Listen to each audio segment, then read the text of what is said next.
दोस्तों, हर रोज कोई ना कोई पाकिस्तान को ऐसी चीज का सामना करना पड़ता है जिसे वो हमारे पंजाबी में कहते हैं नया कटा खुल जाता है।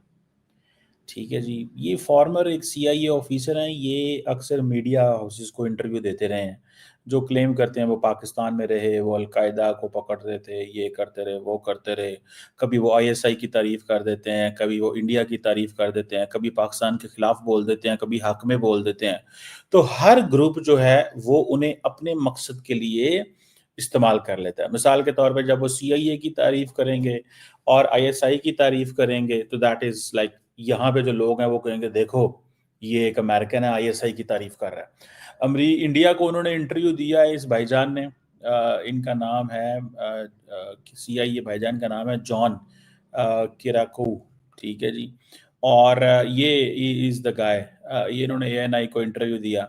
तो ये जो भाईजान जब इंटरव्यू देते हैं तो ये किसी ना किसी के हक में या खिलाफ कोई ऐसी बात कर देते हैं कि दूसरी पार्टी जो है वो उसको पिक कर लेती है। अभी इन्होंने एएनआई को इंटरव्यू दिया है और एएनआई के इंटरव्यू में इन्होंने कहा जी कि पाकिस्तान के जो फॉर्मर प्रेसिडेंट थे परवेज मुशर्रफ, उनको हमने मिलियंस ऑफ डॉलर्स दिए और उन्होंने पाकिस्तान के जो न्यूक्लियर प्रोग्राम है हैंड ओवर कर दिया अमेरिका के। अभी जी सीआईए के एक एजेंट हैं जो कि एक्स सीआईए ऑफिसर समझ लें, एजेंट समझ लें, जो भी उनका जी एक इंटरव्यू जो है वो देखने में आया है और उसके ऊपर बहुत बात की जा रही है, हिंदुस्तान में भी, पाकिस्तान में भी, बल्कि पूरी दुनिया में। और इनका कहना है कि जी जनरल परवेज मुशर्रफ को जो है वो अमेरिका ने खरीद लिया था। जनरल परवेज मुशर्रफ ने पाकिस्तान के जो न्यूक्लियर एसेट्स हैं या न्यूक्लियर वेपन्स हैं उनका सौदा अमेरिका से कर दिया था। और इसी तरह की कई बातें इन्होंने जो है वो अपने उस इंटरव्यू में की हैं। साथ ही साथ उनका ये भी कहना है कि जी परवेज मुशर्रफ ने जो है वो ये भी कहा है कि उन्होंने जिहादी बनाए या उन्होंने इस तरह से लोगों को ट्रेन किया जिससे कि वो जाकर किसी भी दूसरी कंट्री पे अटैक करें। साथ ही इनका ये भी कहना है कि अगर दोबारा कोई वॉर हुई हिंदुस्तान पाकिस्तान के बीच में तो पाकिस्तान की गलती होगी और पाकिस्तान उस जंग को हार भी सकता है। खैर, पाकिस्तान के पूर्व राष्ट्रपति परवेज मुशर्रफ ने अपने देश के परमाणु हथियारों का नियंत्रण अमेरिका को सौंप दिया था। अमेरिकी खुफिया एजेंसी सीआईए के पूर्व अफसर जॉन किरियाकू ने शुक्रवार को यह दावा किया है।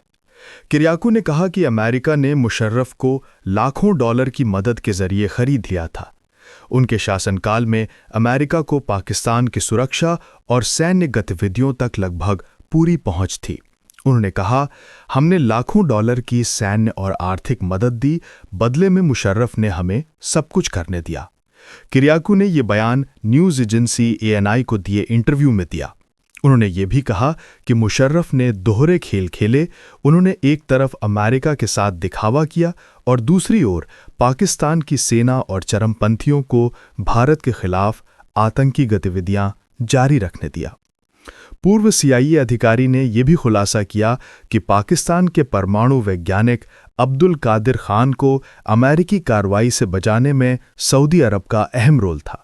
सऊदी ने अमेरिका को कहा कि कान को न छेड़ा जाए, जिससे अमेरिका ने अपने प्लान को छोड़ दिया।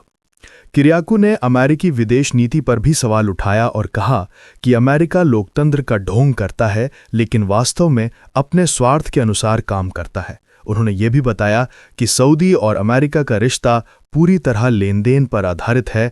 अमेरिका तेल खरीदता है और सऊदी हथियार। यानी कि पाकिस्तान का न्यूक्लियर प्रोग्राम अमेरिका के हाथों में चला गया। ये वो चीज है जो पाकिस्तान ने उस वक्त नहीं की जब पाकिस्तान इंतहाई कमजोर था, इकोनॉमिकली वीक था।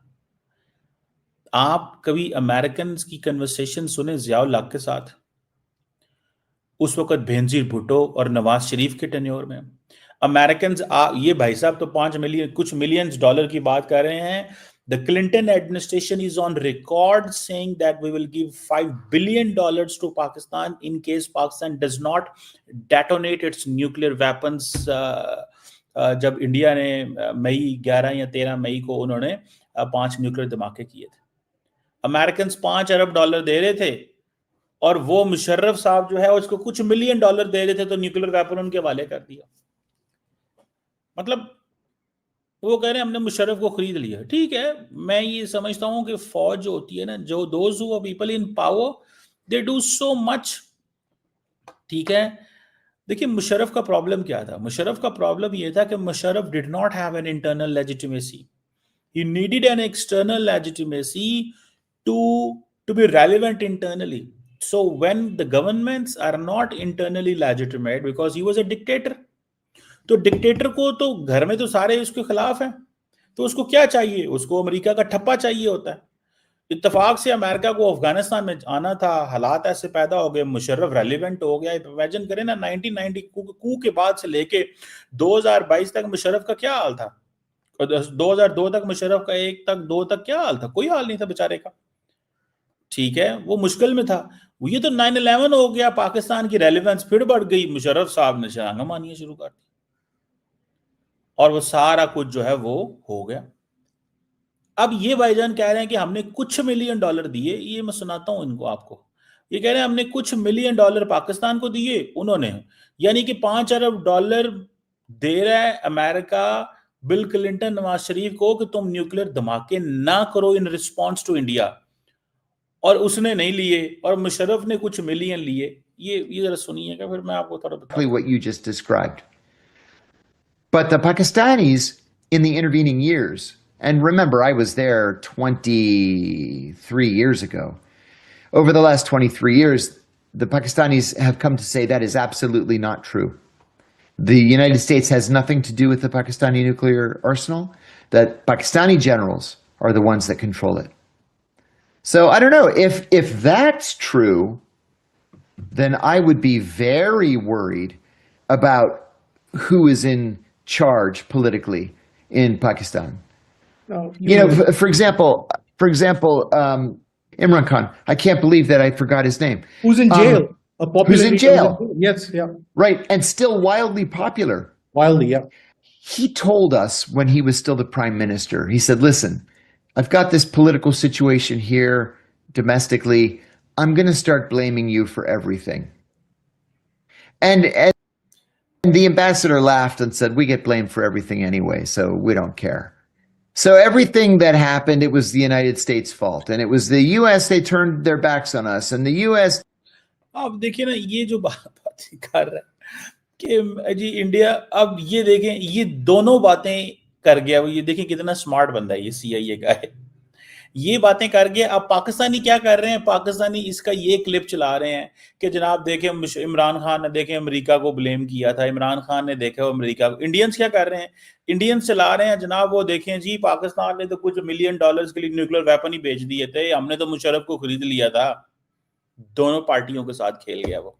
ये कितने इंपॉर्टेंट है, कितने रेलिवेंट है, ये तो आने वाला वक्त ही बताएगा. लेकिन फिलहाल तो लोग यही कह रहे हैं कि इनकी बातों को कुछ ही दिनों में लोग भूल जाएंगे और उसके बाद आगे की तरफ बढ़ जाएंगे. लेकिन जहां तक इनकी कुछ बातों की अगर मैं जिक्र करूं तो इन्होंने कोई खास नई बात नहीं बताई है. कि अगर ये कहा जा रहा है कि जनरल परवेज मुशर्रफ जो है वो एक तरह से अमेरिका के हाथों कहा कि अपने आप को बेच चुके थे या बिक चुके थे, तो ये कोई नई बात नहीं है. पाकिस्तान में जो मिलिट्री एस्टैब्लिशमेंट है वो हमेशा से अमेरिका के जेरे साया रही है.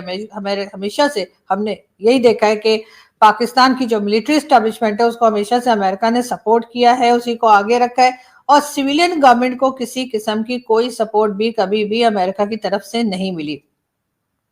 चाहे पाकिस्तान बनने से लेकर आप आज तक की अगर गवर्नमेंट को देखें तो आप यही देखेंगे इस वक्त के भी फील्ड मार्शल साहब आपको अमेरिका बार बार जाते हुए नजर आते हैं, बार बार डोनाल्ड ट्रंप के साथ खड़े दिखाई देते हैं, और जिस तरीके से उन्हें ट्रीट किया जाता है उससे पता यही लगता है कि डोनाल्ड ट्रंप या अमेरिकन इस वक्त की जो अमेरिका की गवर्नमेंट है वो इस वक्त भी पाकिस्तान की मिलिट्री एस्टैब्लिशमेंट को ही वेलकम कर रही है और उन्हीं के साथ काम करना चाहती है या उन्हीं के साथ किसी भी किस्म की डील में रहना चाहती है.